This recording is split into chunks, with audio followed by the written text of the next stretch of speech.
Hi, Debbie with Beyond Ashes here.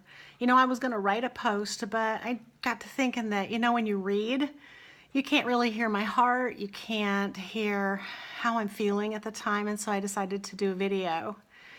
And lately, I've been thinking about how our lives have changed so much and everything is so uncertain. And yet, in the midst of all that uncertainty, we are moving forward.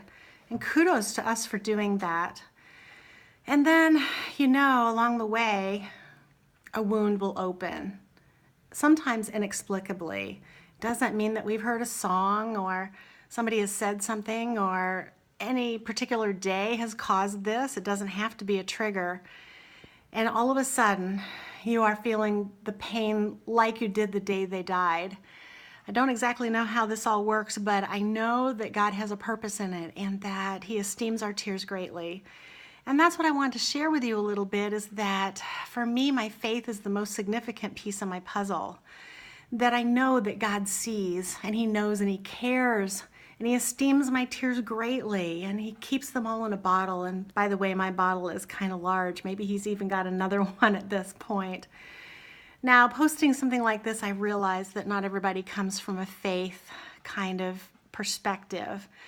Maybe you don't know God, or maybe you don't believe in God, or maybe faith just isn't important to you, or maybe you're mad at God for taking your spouse. But whatever it is, I would sincerely ask you to try Him, but be sincere about it. Don't go, okay, I'll talk to you, God, but whatever, because that's not serious.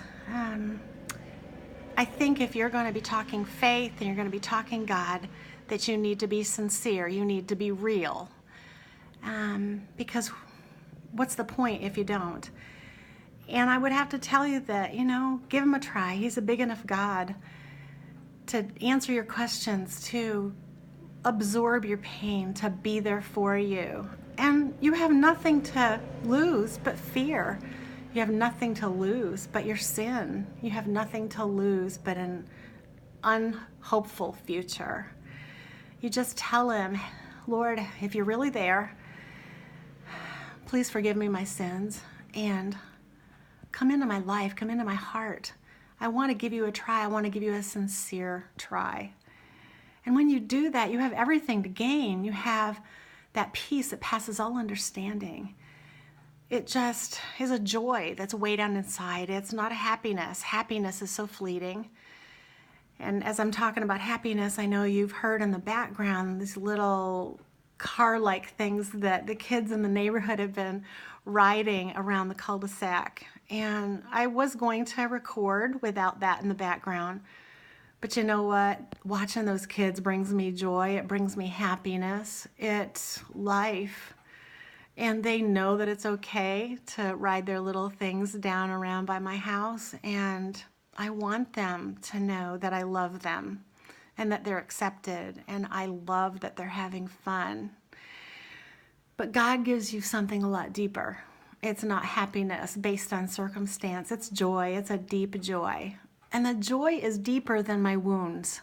And I think that's the good news, is that the joy is deeper than my wounds.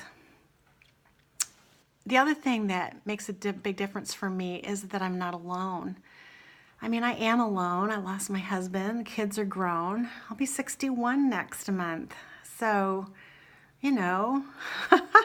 I've lived a lot of life. And here I am in the house alone. But I'm not alone. God's with me. And He walks with me every day. And He walks with me as I deal with the wounds. He's there to pick me up when I fall. And isn't that the best, to not be alone? So if you're looking at this and you're not having a good day, I pray that it's been encouraging.